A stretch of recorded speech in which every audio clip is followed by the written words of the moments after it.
Dans la rencontre de 12h30 le dimanche, la 4e journée de Top 14 faisait escale par le stade Armandie d'Agen où le SUA, avec un objectif annoncé de maintien, recevait le MHR à la sauce Garbajosa avec des objectifs de qualification. Et voilà, rapidement, ce sont les Lot-et-Garonnais de Bartomeuf notamment qui vont prendre les choses à main. Plus agressifs, plus dynamiques, plus volontaires, menant 3-0 notamment par la botte de la garde. Mais l'une des premières mêlées dans les 21 mètres va proposer cette superbe action en première main avec notamment une redoublée, les trois quarts qui vont aller chercher leurs adversaires directs et Massilevou qui va pouvoir passer donc à l'arrière Valentin Sors qui va récompenser de ce fabuleux essai façon tableau noir cette domination des Marinés Blancs pour un 8-0 au score. Face à eux, les Montpelliérains ne sont pas rentrés dans le match, ils sont indisciplinés, ils commettent des maladresses. Monsieur Pierre Bouisset est obligé de siffler des fautes et des pénalités en leur défaveur, comme ici avec ce plaquage non réglementaire de Creden.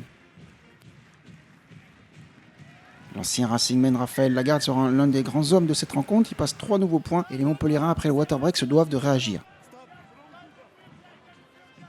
C'est dans les pas d'Anthony Boutier, l'un des hommes en forme du MHR, que cette superbe relance va se jouer avec les trois quarts et notamment Ngandebe qui va chercher après le 4 dev son adversaire direct pour servir son centre en position d'ailier Yvan Relac qui vient marquer cet essai de la révolte qui va donc permettre aux Héroltais de n'être plus menés que 11-5 puis 11-7. Mais voilà, la révolte n'a pas duré très longtemps. Les Cistes reviennent dans leur petite scorie du début de rencontre. On garde le ballon au sol, notamment faute de soutien avec Ngandebe qui est sanctionné. Et Raphaël Lagarde a l'occasion, avant la pause, de rajouter 3 nouveaux points en faveur des Suavistes. 14-7 ainsi pour Raphaël Lagarde sous les yeux de Béthune et Mickaël, les anciens Suavistes venus observer les leurs. 14-10 et c'est toujours les Lot-et-Garonnais qui jouent en avançant comme Raphaël Lagarde qui se permet d'un petit coup de pied par-dessus de tromper toute l'arrière-garde Montpelliéraine, 2 rebonds favorables plus tard et donc l'ancien numéro 10 des Ciels et Blancs vient marquer cet essai en solo, magnifique, même si un carton jaune va mettre les Agenais à 14-15, ils vont être donc devant avec 2 essais à 1 et clairement ça sent bon la victoire pour les joueurs de Christophe Lossuc.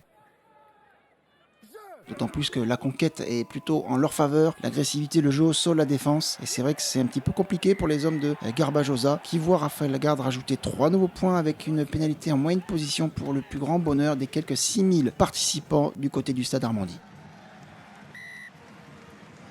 La victoire ne fait aucun doute et pourtant les Suavistes vont relancer un ballon depuis leurs 22 mètres. Ils vont faire l'essuie-glace à droite, à gauche. Ils sont de nouveau à 15-15. Les remplaçants comme Berdeux apportent aussi toute leur peps et leur grinta. Et on va pas hésiter à se faire des passes avec un rebond même favorable et un avantage. Et on va sauter pour Benito Massilevou qui à la Fidjienne va aller marquer le tout dernier essai qui entérine la victoire 29-10 d'Agen face à Montpellier. 3 essais à 1, vous l'aurez compris. Aucun bonus de marqué, ni pour les uns ni pour les autres. Mais Agen finit ce bloc avec 2 victoires pour 2 défaites. Donc un bilan à l'équilibre quand Montpellier va devoir absolument se relancer lors des prochains matchs.